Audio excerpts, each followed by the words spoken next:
just that should be main viral in a mainstream media, right, in America, let's say. And I've always respected the hell out of you because you're one of the few that's always stood your ground. Like when you were on the Fat Joe panel and you had other things, you have always kept your foot on the gas and always spoke up for Latino. Wait, what? Nah, don't tell me this man was speaking good of me and now this shit. Bruh. Hey, so you back? Yeah, what happened?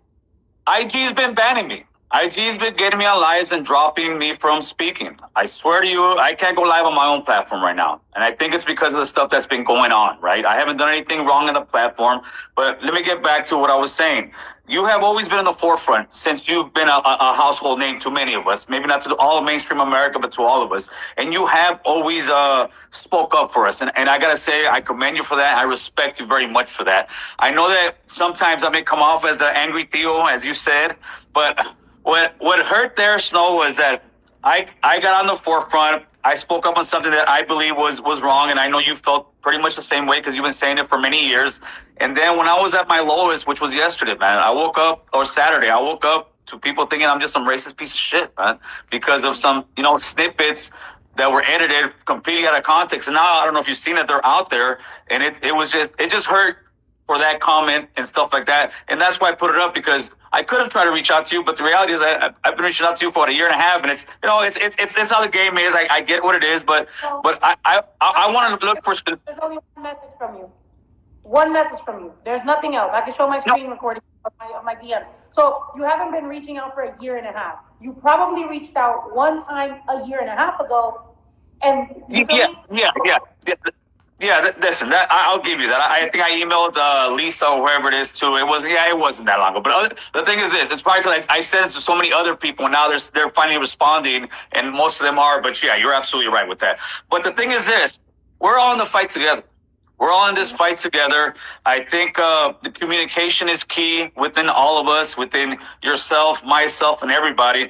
And I just want to see us prosper. I want to see us have these conversations, and that's why the platform I'm building, a lot of times, unfortunately, they see people in the industry and they don't take you guys' words so much because they think, you guys are just entertainers or you guys are rappers.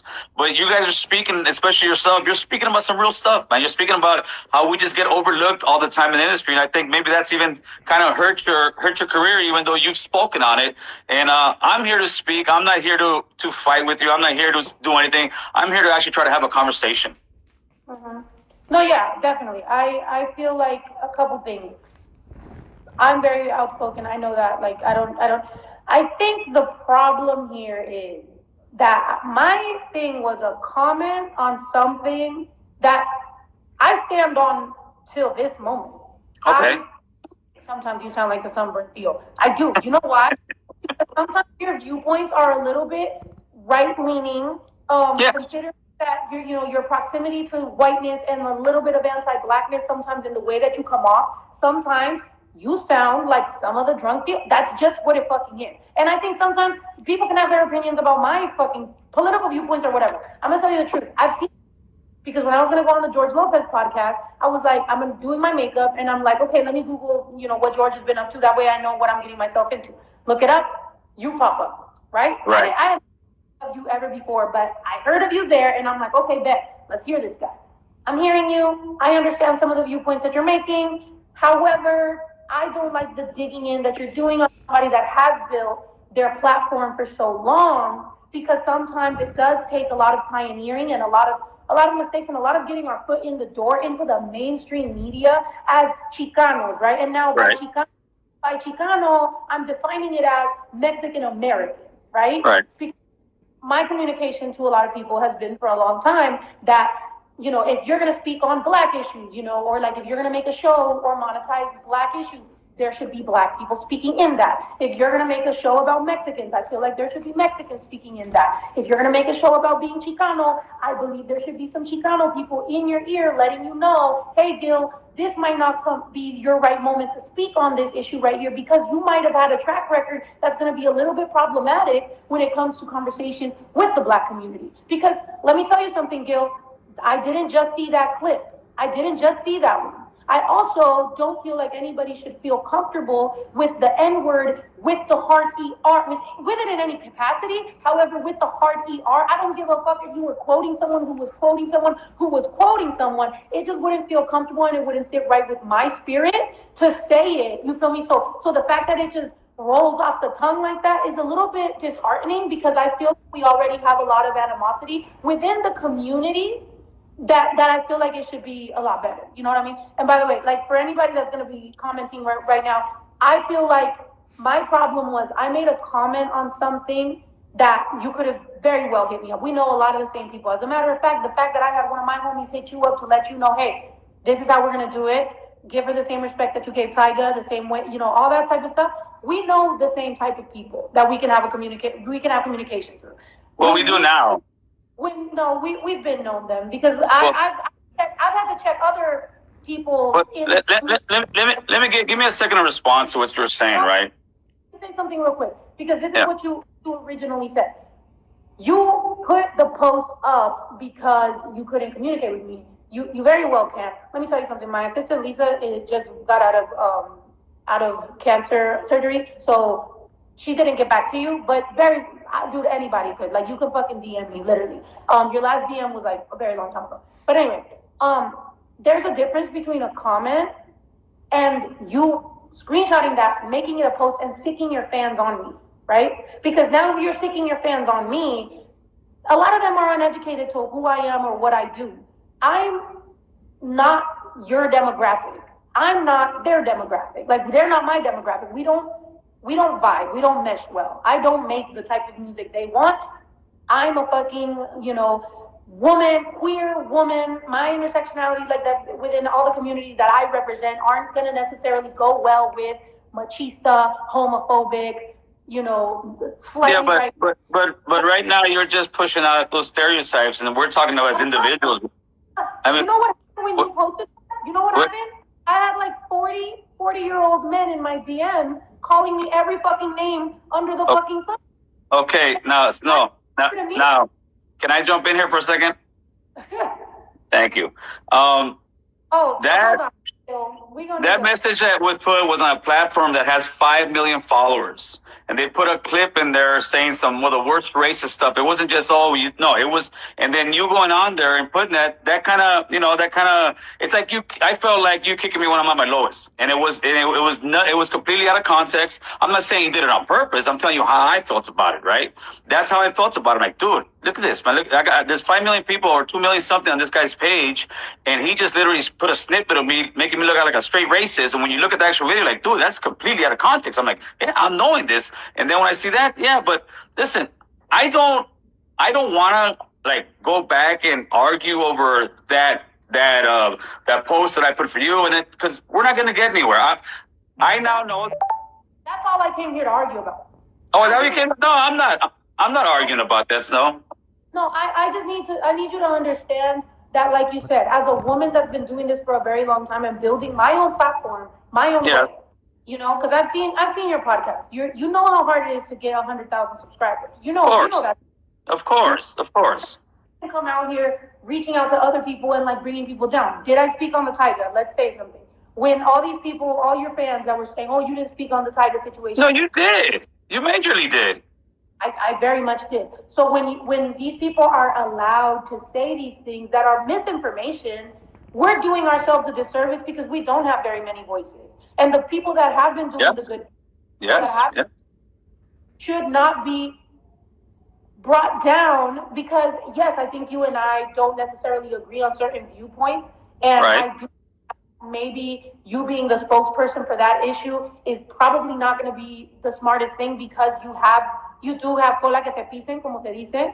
So it's kind of one of those things where it's like, maybe. Yeah, but that's just your viewpoint. I think what it is I touch on stuff that a lot of people just don't want to talk about. I touch on stuff that people run away from. I touch on stuff that people are not comfortable saying because the truth a lot of times hurts. And obviously something's being done right because people are listening, and something's being done right because they're trying to ban me. So if they're trying to ban me, that means there's something being, something right.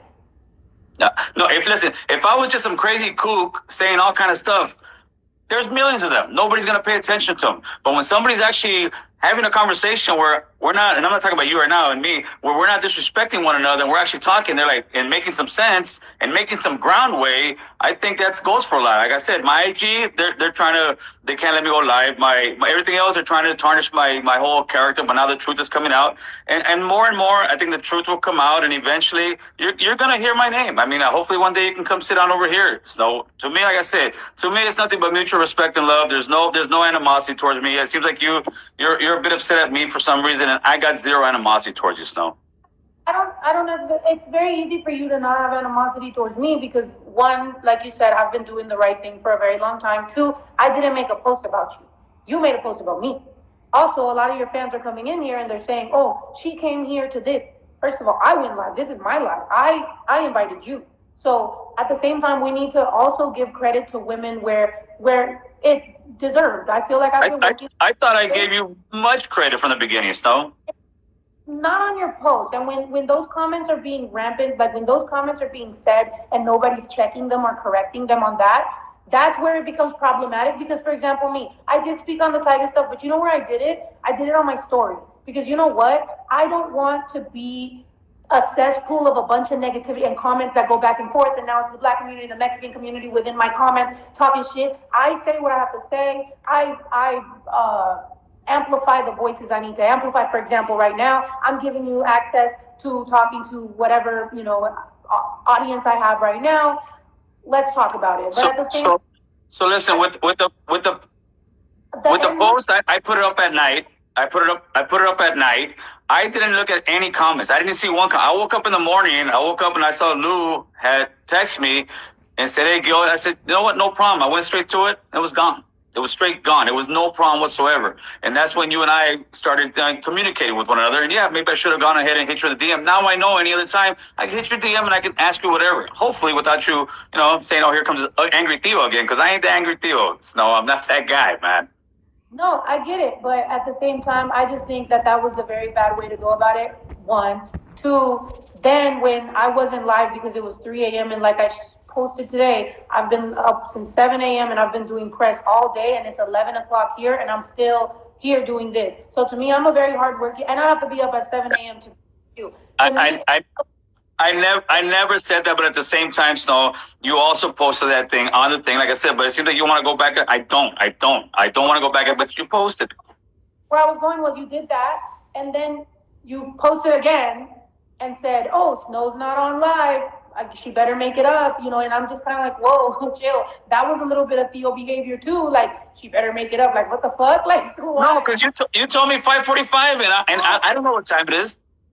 The conversation, and what I said was, "Bet, let me check what time that is over here. Here's my number." Right? I sent you my number. Yeah.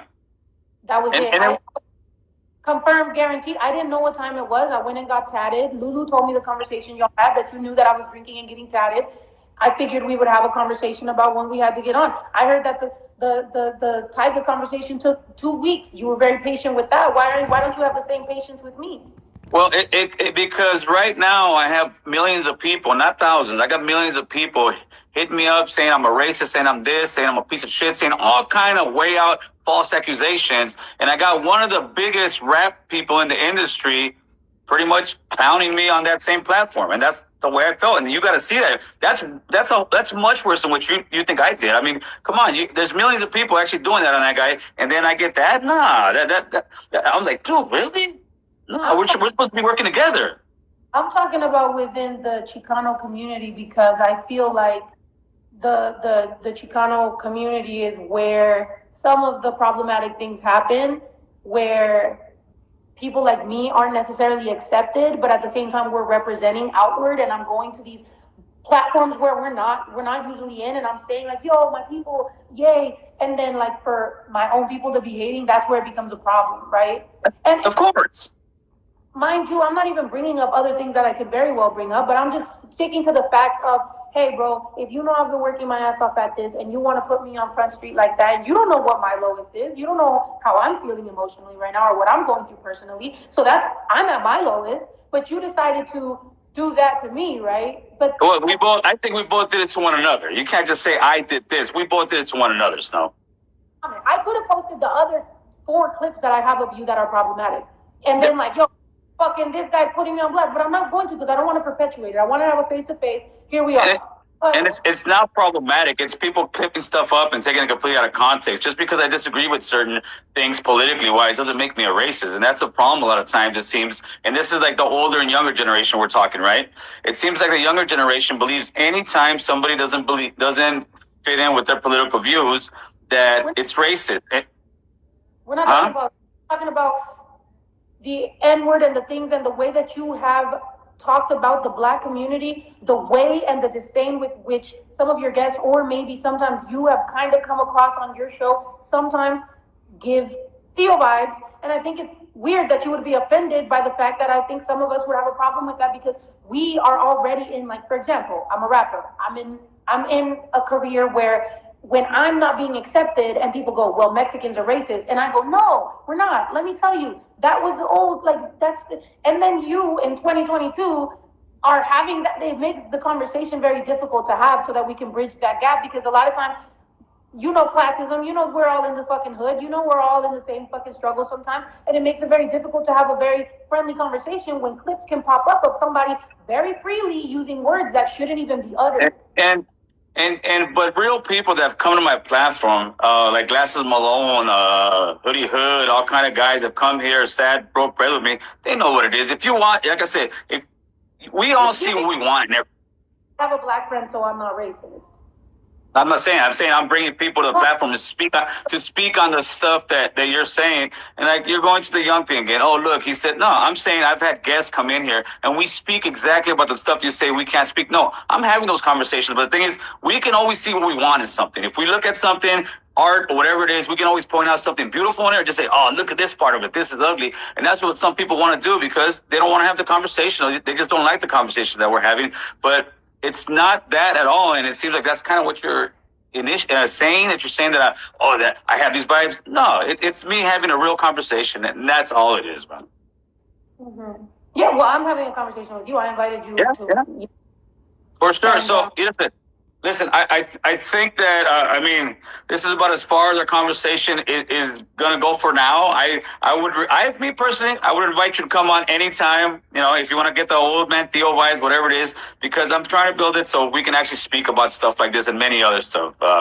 Either way, I want to thank you a lot for your time. I know you're very busy, Snow, and just thank you, man. Mm-hmm. Thank you. No problem, man. Good luck on the no jumper thing. You got it. Appreciate it. Bye-bye.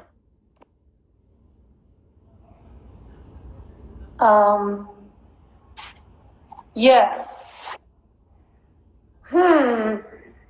A lot to unpack here, guys. I had to hold back a lot of things that I feel like I have feelings about, because I know other conversations, but you know, we'll see. We'll see how this all plays out. In my mind, and also he cut it off, so I actually wanted to talk about the fact that I think